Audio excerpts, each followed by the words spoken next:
Kakati bino bye bimu ku ebyo bye nsobodde okuba nti ate nkuŋŋaanya ku mugole ono omukyala afiiridde mu kyaki ng'ali mu kugattibwa ne bbaawe. Omukyala ono afudde bali mu kukuba birayiro mu kyaki, pasita ali wali abakwasa certificate eraga nti bafumbo mwami na mukyala mu bufumbo obutukuvu. Omukyala n'afiira ku katuuti k'ekkanisa.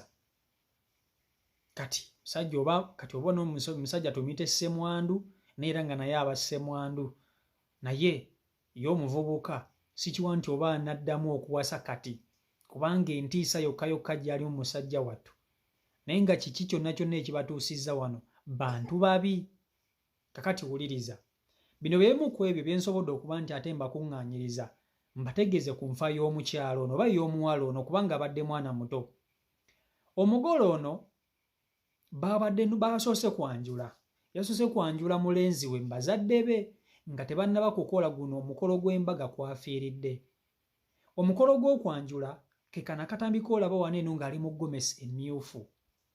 Yakoze omukolo guno ng'era teyeewulira bulungi, naye nga tebannaba kugenda nnyo wala, yeesoose n'agamba abantu be bannange seewulira bulungi, ndabika neetaaga okgendakokko mu ddwaliro neewuliramukko bubi. Kye bakoze nga bamukwata nga basooka bamuddusa nga bamuddusa mu ddwaliro. Bwe bamuddusiza mu ddwaliro ne bagamba omusawo, omukyalo ono alina omukolo, naye tubadde tusaba omutukolereko bulungi nnyo kubanga alina omukolo. Omusawo n'amukebera n'amukolako check-up buli kimu, era omusawo n'akola omulimu gwe, n'ekkaanya omugole n'amuteeka mu byuma ebikebera, n'amuggyako omusaayi, n'amukola biki, n'amwekebejja yenna ng'omuntu. Lipoota eyavuddeyo mu ddwaliro yalaze nti omugole mulamu tteke. Baamukebedde nga talina yadde n'ensiri we yamulumye, nga tebamusanzemu yadde ne kassenyiga n'akamu nti kale kamuluma, kale ssenyiga amuluma oba nti omutwe gumuluma. Wabula ye ng'omuntu kye yabadde awulira kyabadde kirala. Era omusawo yakebedde n'agamba bafamire bannange, omukyalo ono nga mukebedde naye ng'ali bulungi, talina wamuluma. Era abafamire kye baakoze nga tebayinza munnange kuleka mulwadde kumuleka mu ddwaliro kubanga badde balina emikolo ate nga ripooti y'eddwaliro eraga nti ali bulungi. Era kye baakoze nga bakwata omugole waabwe nga bamuzzaayo ku mukolo. Emikolo gino gyabadde Gomba, gye gyabadde emikolo gino, nga bamuzzaayo bulungi nnyo bagende maaso n'emikolo. Naye omukyalo ono yabadde ku mukolo gwe ogw'okwanjula ng'asumagira. Era bwe weetegereza akatambi kano ng'ayambadde gomesi emmyufu akyali ku kukyala, ng'omulaba nti ayimiridde naye nga taliiwo,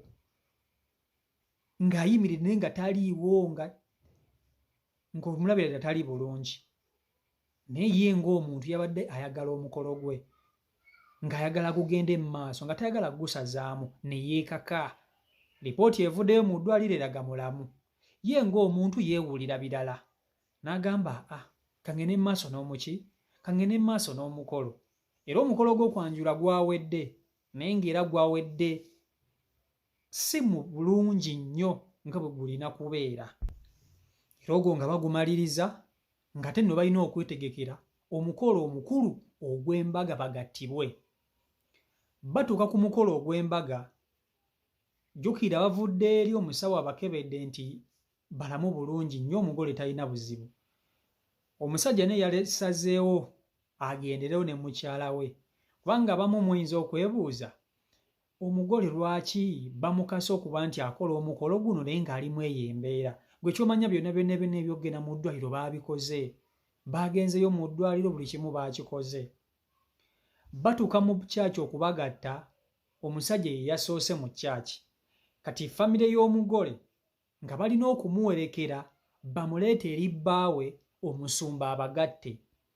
Naye mu kujja kw'omugole yazze ng'omulabira ddala amaanyi akakamakake, nga bwe bamubuuza ki ekikuluma tayinza kukyogera, era nga newomutwala mu ddwaliro tebayinza kukiraba.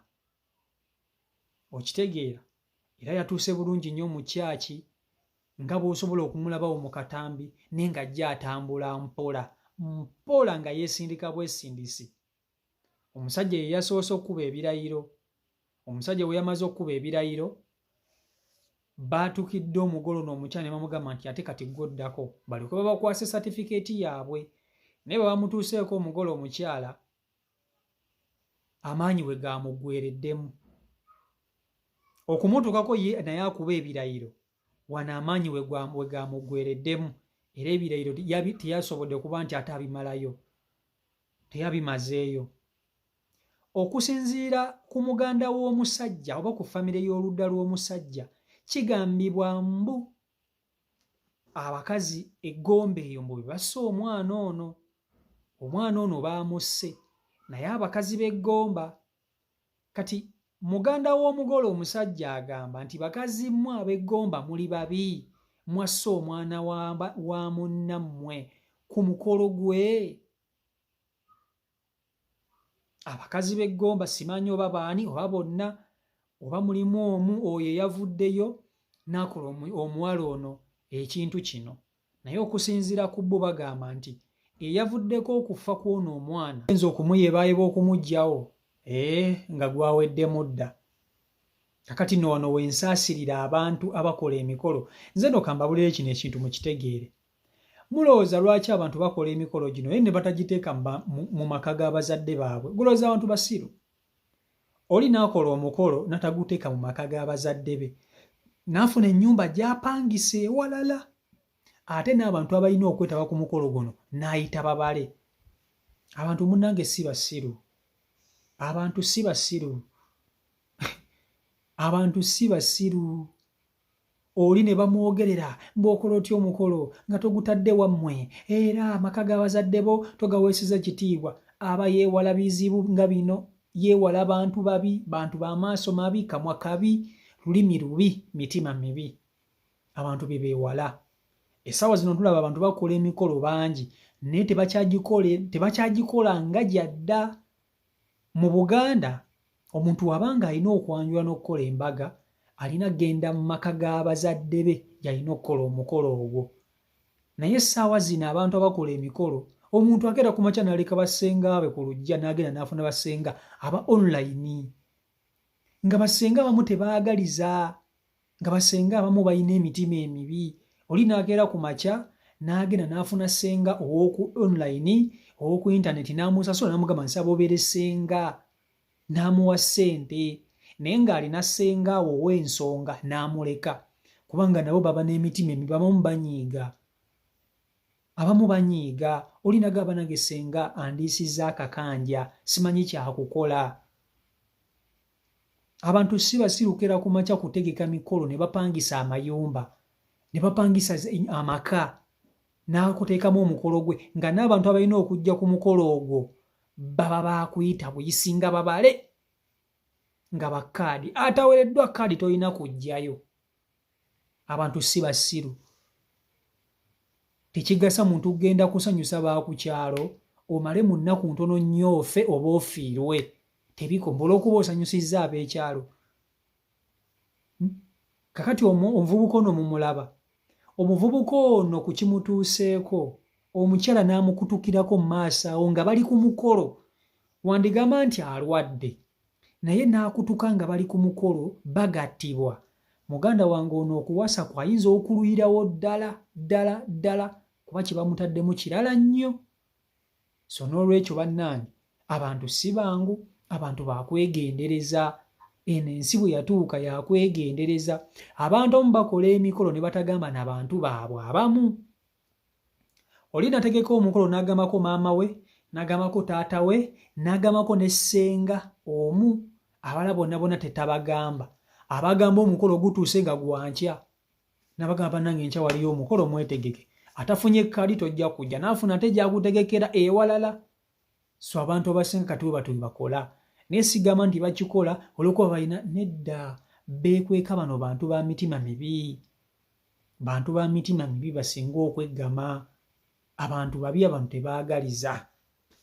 Ogenda kukola omukolo ogulidde ku kyalo, ogenda kukola omukolo olina abaana b'osanzeeko okwo abakazi abakulu bazaalidde ku luggya bazadde babba baabwe babazaala mu buzaazi baana nga babasuulira. Gwezze tolina mwana, omusajja akwanjudde akukubye embaga, bazadde baabo abaana bajja kunyiiga. Tubirabye eno Uganda, tewali kitasoboka, tubirabye. Okitegeera ekintu ekyo. So embeera y'obwetyo bweri naye nga buli kimu kyakwegendereza, buli kimu kyakwegendereza baganda bange. Omwana w'abandi wuuyo kati bamusse, mbw abakazi b'eggomba si bangu be basse omwana ono. So katusabe Omukama Katonda omwoyo gw'omugenzi agulamuze kisa, ate asaasire n'omugole omusajja. Baana bato nnyo nnyo nga bw'okiwulira, baana bato beefunye, bagenda kwewasiŋŋana, bagenda kubeera bonna basazeewo okkuba ebirayiro. Okitegeera? Kati mu butuufu omuvubuka ono omanye entiisa gy'alimu, omanyi kino ekikangabwa ekimutuuseeko kigenda mumalako bbanga ki?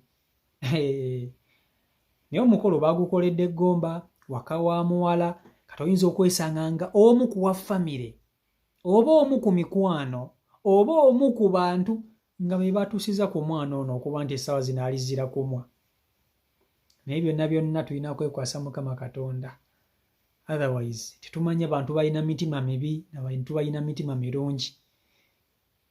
Toyinza kulaba muntu akwagaliza n'atakwagaliza, toyinza kubaawula, kubanga gw'osuubira obutaba na mutima mubi ate yaba n'omutima omubi. Gw'osuubira okuba n'omutima omubi ogusembayo ate munnange yatabeera mubi nnyo okusinga nga bwe tulowooza. So twegendereze nnyo mu bintu bye tukola. Bw'oba oli wakukola mukolo gwo, yita abantu b'oyagala babale. Tosanyusa kyalo, weesanyuse wekka. Omukolo gugwo togenda kusanyusa bafamire, togenda kusanyusa baani bonna wa. Edda twakolanga emikolo kusanyusa bazadde baffe, naye essaawa zino kati tukola emikolo kwesanyusa. Okola omukolo kwesanyusa gwe ng'omuntu, weewe ekitiibwa. Okitegeera? Edda twayinanga kuwa bazadde baffe kuweesa bazadde baffe bitiibwa, kati tuyina kubyeweesa. Kola omukolo omukazi bbaawe akuweesa ekitiibwa, si kuweesa bazadde bo kitiibwa. Kati kye tulina kugenderako Muganda we, kubanga lwaki tutuuse wano, bantu ba mitima mibi be batutuusizza wano. CEO Michael Uganda YouTube channel kwoli, kansubire nti ebintu bino mubifunamu ekyokuyiga. Temubitwala nga byakuzanya, temubitwala nga byakubalaata. Bituukawo gye biri nga bw'okiwulira. Mbagala nnyo mwena mwenna bagyekuumirako. Stay blessed, mubeere bulungi, mweraba.